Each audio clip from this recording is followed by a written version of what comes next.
Welcome back to Switched to Linux. So this is going to be our second tutorial on setting up our Fedora install. So this tutorial, we're pretty much going to do a fairly short video, but the video is going to be one of the most critical steps. Some people may comment, well, why didn't I do the update and upgrade first? Well, because I just wanted to get the basic look and feel of the Fedora up.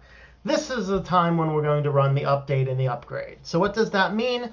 Well, when these distros come out, they don't update the ISO image every single time there's a slight update to the system.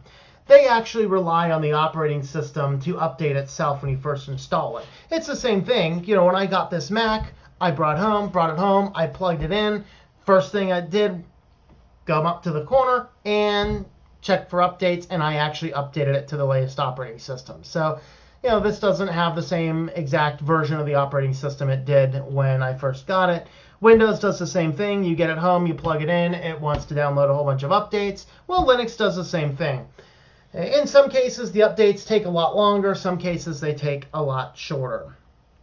So the first thing we're going to do here is we are going to boot up our VirtualBox.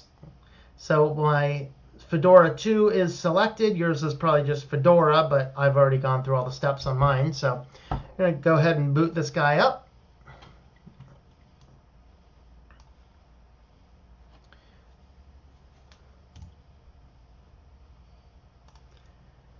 So we're going to have another quick look at these websites I pulled up. This is the time when we're actually going to get into these steps here. The first video we did, we turned on the extensions. We allowed you to be able to update things and upgrade things from the user interface rather than the terminal. You'll see here the very first thing this wants to do is a full system update. It tells us to go into the terminal, type DNF space update. What that means is it's going to go out and say, here is my version of Linux. See if there's a newer version of everything and anything. And this is going to allow you to grab the latest updates. In fact, I can tell you that this install is going to even update some of the kernel things, which I have noticed fixes a lot of the instability issues I noticed running through the VirtualBox. Our guest editions are going to be a whole lot easier to run after we do this. There is one little bug on the Fedora 24, and I'm not sure if this applies just inside a virtual machine or on an actual desktop as well, but my mouse seems to scroll upside down in my virtual machine. We're going to walk through a fix on how to do that, and we'll probably do that. I'm not sure if we'll do that this video or next video. All right, and there's some other steps here. We'll walk through these things, and I'll show you the things that I think are important or not so important. Essentially, I'm not really going to look at this site very much. I just want you to know it exists in case you want to walk through this. So we're ready to get logged in. So I'm going to go ahead and click on my username, type in my password, and while that's going, I'm going to hit my Command F so I can remove the rest of the distractions on the screen. So this video here, we are going to run the update and upgrade through the Yum extender that we installed in the last video. This is actually going to take between 30 minutes and an hour, maybe a little longer, depending on your internet connection. If you have a really fast internet connection, we have to download about 300 megabytes worth of files first, and then we have to install them. The installation process seems to take a long time. So you'll notice this video is going to cut in and cut out a little bit. That's because I'm not going to sit there have a 40-minute video of nothing while the thing seems to be doing nothing. I promise you, it's doing something. So we need to come in and get to our Yum extender. So I'm just going to hit my All Applications button down here that we put down on our dock and just type in Yum. Not you, type in Yum. OK, there's our Yum extender. So when you load up the Yum extender, the very first thing it's going to do is download repository metadata. What that means in Linux is going out and checking what the computer thinks is Linux right now and what the repositories, which is where all of the master files are located. So what this is going to do is it's going to show us all of the things that the system would like to update. So things that the system would like to update are in red. Things that are on the system that are in good status, don't need to update, they are in green. If I scroll around here long enough, there's a few green items. Oh, there's some red, there's some green, there's some black, all in one screen. Great. The black means that it is a package that is available for installation. The green means it is a package that it is installed, and the red means it is a package that it would like to update. You'll notice here that a lot of these packages here, there is a green and a red. This means that it is installed, but it is out of date. If you see a green here without a red, it means that this package is not out of date. So the yum extender allows us to come in here and you can check on various items. Hitting the check mark will add it to the queue, which you can find up here, Packages, Groups, History, Queue. Okay, so anything inside the queue will process. You'll have some things that'll queue to be removed. This is if you have a green package and you hit the check mark, it will remove it. If you have a red package and you check it, it will update it. If you have a black package and you check it, it will install it. Now the groups, this groups the packages into types. We're going to look at this when we install our guest additions because we're going to have to come into groups for one of our steps. But for now, the first thing I'm going to do is I'm going to run a total system update. And for those curious, the yum extender does run an update and an upgrade. You can tell this because the Linux kernel does actually change when I run this system. So I'm going to select the updates, which is going to give us just the list of things that would like to update. And everything here is pretty good. I'll tell you that one of these guys, I want to say it's the X11 DRV lib input. This is the guy that messes with the mouse driver. So if you like to save an extra step, just don't check that box because my mouse is currently working. In fact, I've not tried that. We're going to go ahead and give that a whirl. Hitting the check marks at the very top, of course, is going to do everything. I'm going to scroll down to the bottom. And I want to say it's this lib input is the guy that gives me the... I can't remember for sure. In fact, I'm pretty confident that's the driver. I'm pretty confident this is the driver that breaks the mouse wheel button, at least in the VirtualBox. So I'm going to uncheck that box so that does not want to update. So if we come over to our queue button, you'll see there's a whole bunch of packages here to update. That's cool. Now how to actually process this queue. Up here, there's these three icons here that are next to queue. The first one is a search function. The second one will apply the queue. And the third one, I forget what it does. OK, that's a context menu. All right, so you can pull up about the information, preferences, things like that. So I'm going to go ahead and hit the Process Queue button. Now, in Fedora, and again, I don't know if this applies just to the VirtualBox or if this applies to installing it in an actual machine. And the reason I don't know the answer to that, I don't actually run Fedora on any production machines. When you get to Mint, I know a lot more about it. I run Mint. Get to Ubuntu, I run Ubuntu. I just don't run Fedora. Just a personal preference. So when I hit this, it's going to be prepping for some changes. But what it's actually going to do is it's going to give me an error. Unless they've changed something, but I'm pretty sure they haven't.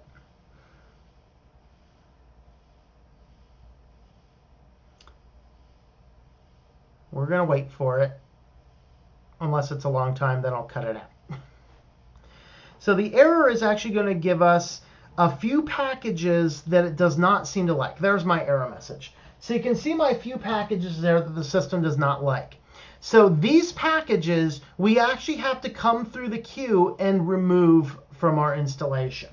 So what I'm actually going to do at this point is I'm going to take a picture of this error message with my phone or anything else you have laying around. And then what we're going to do is we're going to search through the system here and find these. So I'm going to hit the OK or the X box. I'm going to come over here to the packages. And I'm going to hit the search function over here. And I'm going to type in the first package, which is libpsk.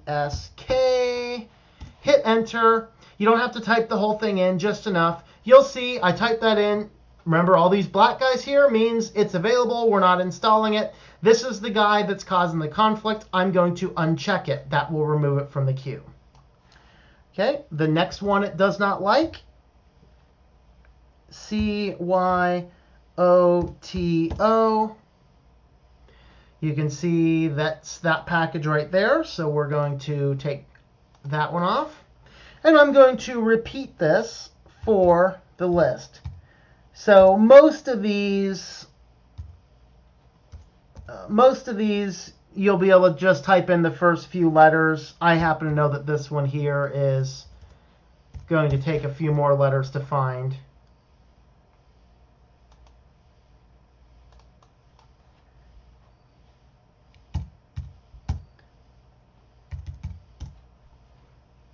So this isn't too bad. Just make sure that's the right one there. There's a lot of XMLs there. Okay, there's a few libs here.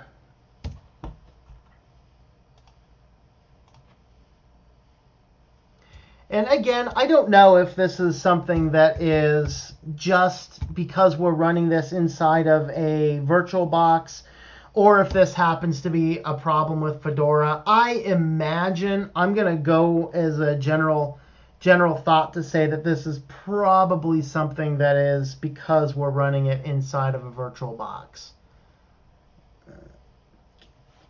This one here, there's a lot of options in here, so I'm going to narrow down as much as I can, because there's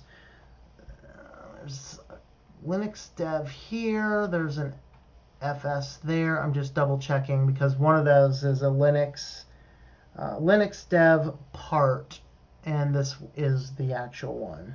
This is the only part here where you could get a little confused. And if you have questions, just uncheck pretty much all of these guys, come back and run it again. We're almost done. I just have, I think, 3 more here.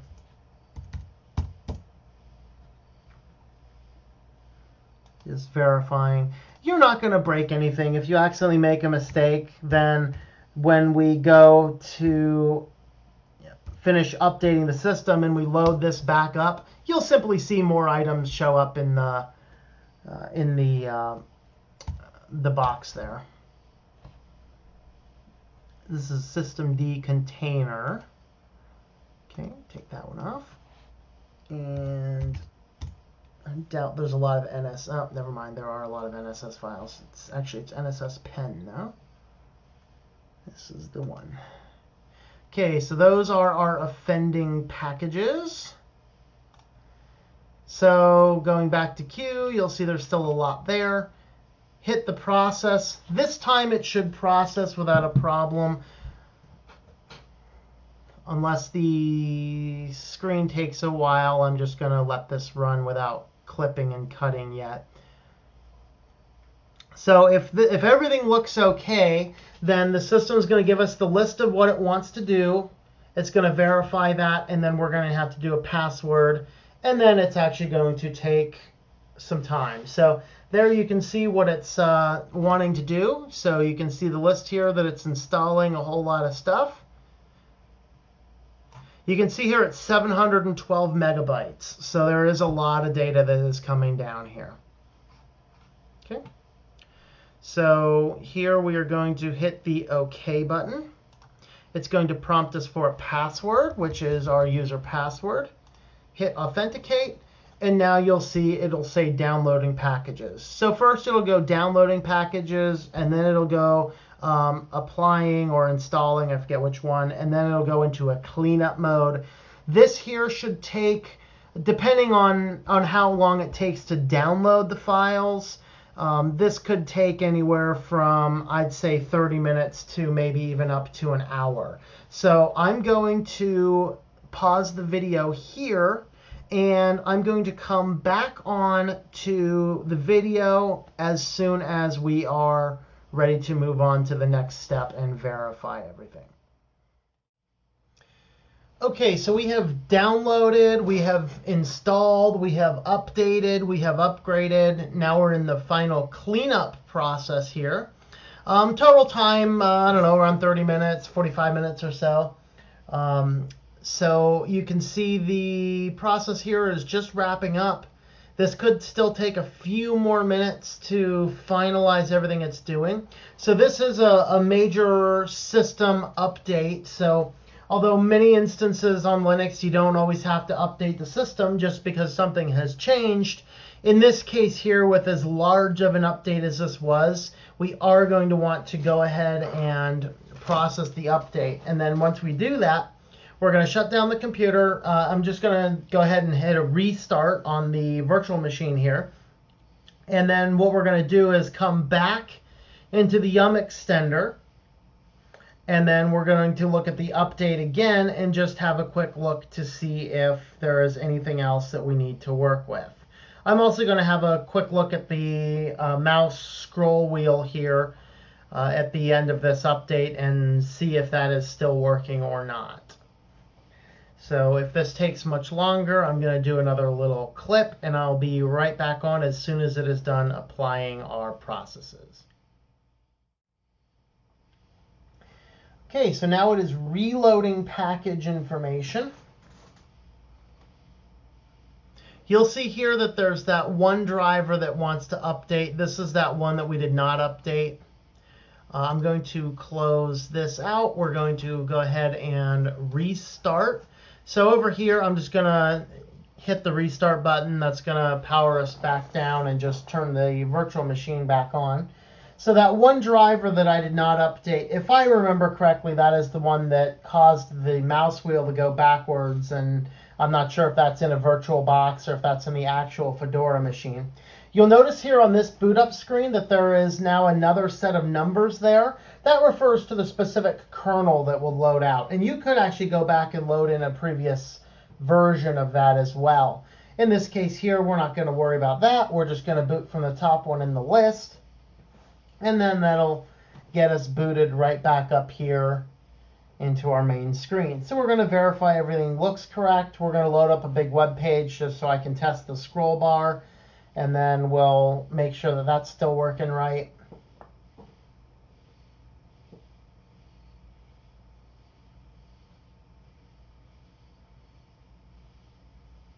All right, so we're about to come up to our login screen.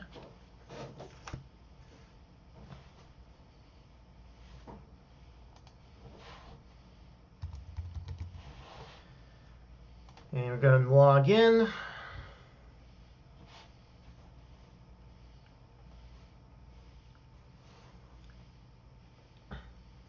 And now this should get us back up to our Fedora install.